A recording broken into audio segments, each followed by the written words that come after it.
welcome to Quirky Books with Katie. Today I'm going to be doing my review of The Darkest Minds by Alexandra Bracken. I'm going to start out by saying that, oh my god, I can't even think right now because of that ending. Yes, all you lovely book nerds, it is another one of those endings that we all just love. A massive cliffhanger where the next book doesn't come out till like another year, or in this case, November 5th. So for those of you that haven't read the book, I will give a basic, short, quick summary because no one really listens to those anyway. This book is about sometime in the future, and when children hit their 10th birthday, they either die from this plague, or the ones that live kind of develop these supernatural mind abilities and are shipped away to concentration camps. And they are people in there that are trying to break them out, and it's just a bunch of craziness. So the rest of the review is going to contain spoilers, but if you want to know whether or not to read this book, yes, just go read it now, because I need to talk about this with someone. So bye, people don't want to be spoiled. Come back after you've read it. Okay, so my thoughts on this book. When I first picked it up, it seemed like something that I should like. You know, it was like Holocaust stuff because it was the love interest, and I heard a lot about the ending. And I got to like the first 250 pages that I was really still unsure about. I was just sitting there like, I feel like I should like this, but I don't, and I'm not sure. And then it grew on me. By about the middle of the book, I was hooked, and I was totally in love with it. So, as always, we are going to talk about characters. The main character's name is Ruby. There were some times that I liked Ruby, and there were some times that I hated Ruby, as true of many YA protagonists that are female.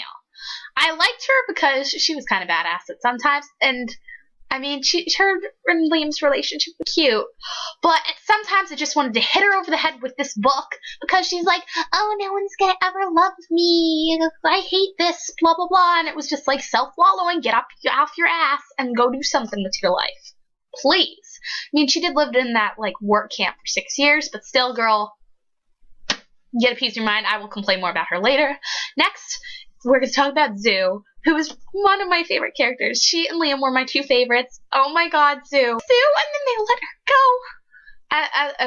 As this video is clearly going to show, I have some severe emotional issues that I need to work out, but this is why I film these videos. It helps me resolve these inner feelings.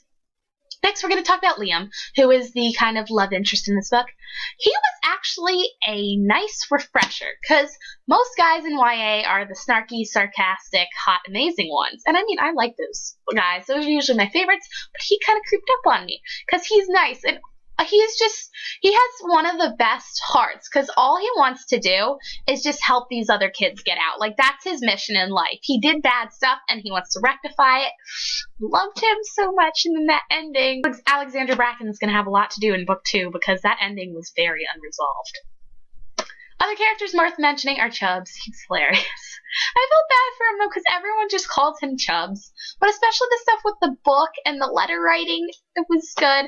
And then my least favorite character, Clancy. Clancy was an ass. He was creepy. From the beginning, I knew that something was not right with him. And some people are like, oh, he's not that bad. I'm just like, wait, what are you talking about? Clancy was just awful, and I hated him, and Ruby has to go do some serious shit to him in the next book.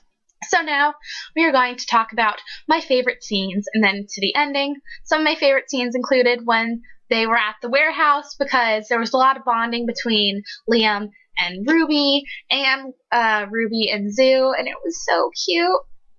And then that scene where they're dancing and they both have the same taste in music.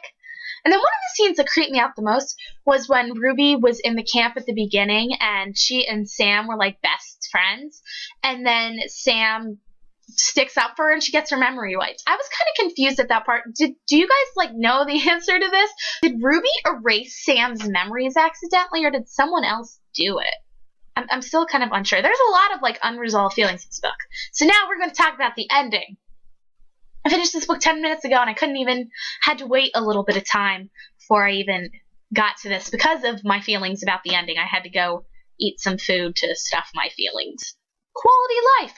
So basically, at the ending, they're at the East River camp, and then all this crap happens, and Clancy goes nuts, and then they got captured by the Children's League. I don't know where the Children's League came into this. I guess maybe like Ruby pushed her panic button or something when Chubbs got shot. And yes, Chubbs got shot. I was basically crying at this point because I loved him. And then the letter was empty that he wrote to his family. Like, what happened to Chubbs? We don't know what happened to him. We need to find out in the next book. Him and Zoo. And then when they're at the Children's League place, Kate comes in. That's weird. And then Ruby and Liam have this last moment together where Liam basically describes what it would be like if they both had normal lives and they meet on a summer at the beach.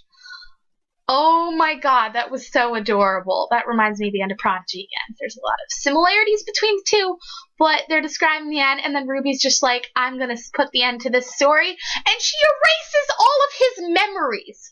What the actual crap? I hate when heroines think they need to do this. They think they need to leave. They think they need to erase the guy's memories. They think they need to push him away. No, you never need to actually do that.